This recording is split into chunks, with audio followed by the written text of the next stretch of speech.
Eu sou um cara de paciência muito curta, né? Então, esse é um dos defeitos que, sabidamente, eu tenho, né? Eu rapidamente escalo pro combate porque é da natureza. Mas é isso, a gente está no trecho, está trabalhando, está engajado, né, para trazer todas os cumprimentos das nossas tarefas que agreguem ao campo progressista, ao Diário do Centro do Mundo e especialmente para a nossa audiência, né? Então, é muito por isso que a gente também pede os engajamentos, porque A eles Luciana Mega dão diz que você tem um sustentabilidade para defeito, isso, você viu? né? Como é que é? A Luciana Mega diz que você tem um defeito, é casado. E muito bem casado, porque a esposa Muito do bem casado, Soma Luciano. é Obrigado maravilhosa. pela parte que me toca, mas muito bem casado. Dona Ana Paula vai adorar essa. Olha só, sobre Tarcísio, né? Eu abri o programa de sexta-feira, sábado eu folguei, então minha última participação aqui foi na sexta. Eu abri com o Kiko Nogueira dizendo o seguinte: o Bolsonaro, né, ele tem um arco que ele está tentando emplacar com uma similitude ao que Lula teve com o Haddad, quando estava preso. Porém, não são as mesmas circunstâncias. Eu não estou nem falando das mesmas personas, obviamente, que não são farinhas do mesmo saco, né? Isso aí, se eu precisasse explicar, aí eu perderia um tempo desnecessário. Mas quando Lula, mesmo diante da sua inegibilidade, da sua prisão, manteve-se como um ativo político, foi para absorver o capital político e transferi-lo na hora necessária para um candidato definido que já estava apontado como o seu representante possível no pleito, que era Fernando Haddad, e isso se mostrou como uma excelente estratégia política. O caso do Bolsonaro é diferente, a começar que ele não tem esse nome definido. Isso já é um problema. Você não pode transferir para alguém se você não tem o alguém. Você não tem o ponto final para fazer essa migração de capital político. O segundo elemento, que é limitador, é que Lula tinha uma estratégia política.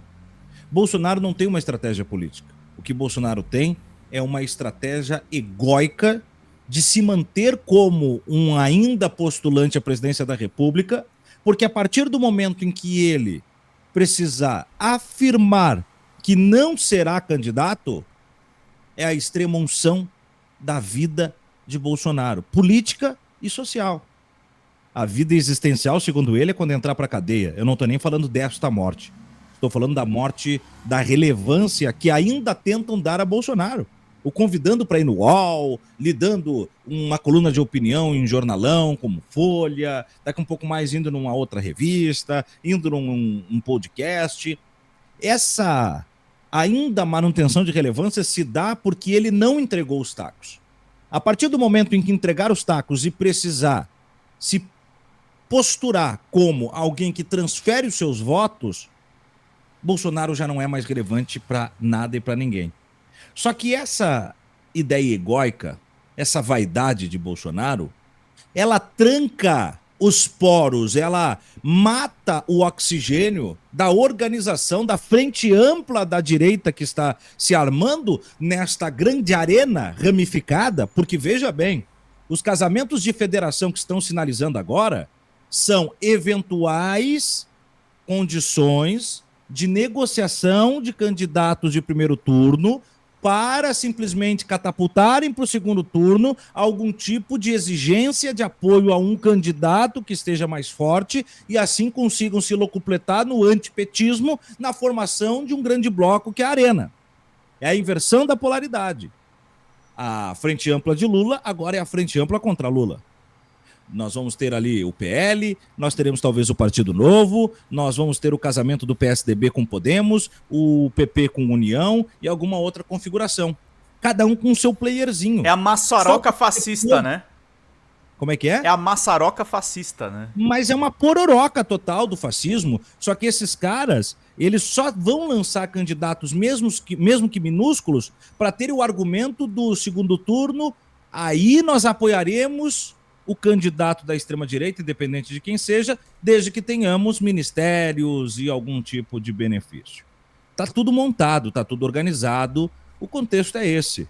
Só que quando o Bolsonaro não passa o bastão, ele tranca a avenida, ele bota o ônibus no caminho da extrema-direita.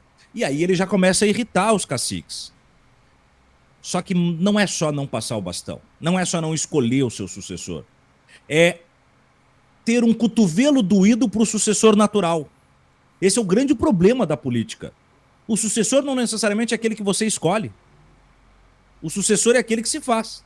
E o sucessor de Bolsonaro seria Nicolas Ferreira se idade tivesse.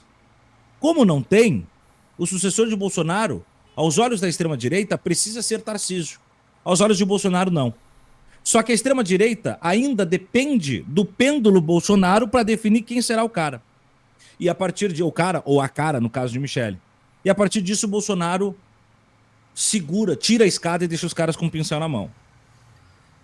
Bolsonaro não encaixa Tarcísio como seu sucessor natural, porque Tarcísio não deve se inviabilizar, não deve se chamuscar para salvar o couro do Bolsonaro.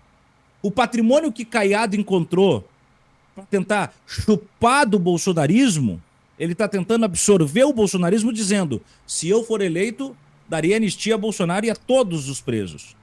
Opa, temos aqui alguém a cogitar caso o Bolsonaro não possa. Nós, bolsonaristas, pensando, né?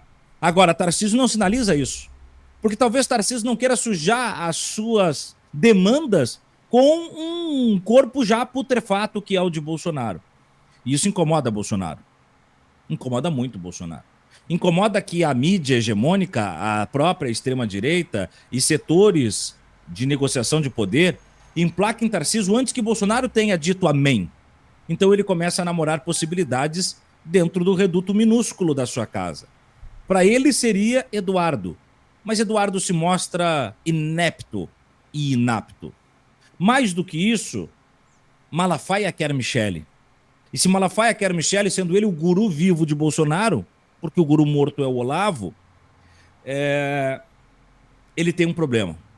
Não só ele não quer o Tarcísio, como ele não sabe decidir quem será a escolha de Sofia de Bolsonaro para sucessão do seu lugar na extrema-direita.